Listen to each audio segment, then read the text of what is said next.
तुझं कोण ऐकत नाही आई? सगळी सोसायटी तर तुझ्या इशाऱ्यावरच चालते. ते बाहेर, घरात काय?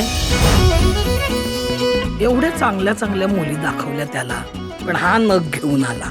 बरं हिचं मराठी चांगलं नाही, हिला माणूस मिळतो, टॉवेल भेटतो. साडी नीट नाही घातली.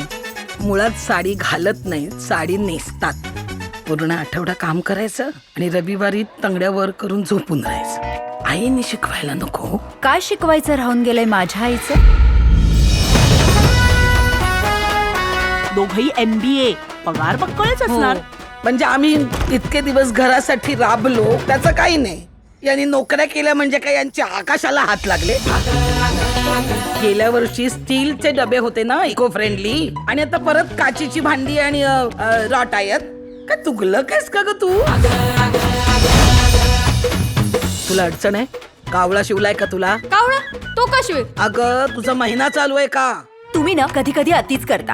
मी कधी माझ्या आईच्या घरी अशा बुरसट रीती पाळल्या नाही. मग जा चालती हो तुझ्या आईकडे.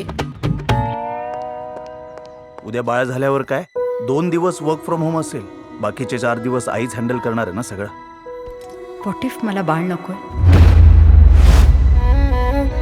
मुलगी हरू शकते, सून हरू शकते, बायको सुद्धा हरू शकते, पण आई हरत नाही.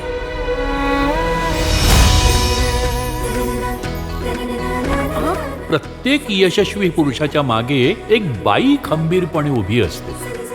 मग तसं एका बाईच्या मागे दुसरी बाई खंबीरपणे का नाही उभी राहू शकत? आता तिने केस मागे घेतली ना तरी मी नाही घेणार. आता नाही घाबरत मी कशालाच. भेटू कोर्टात.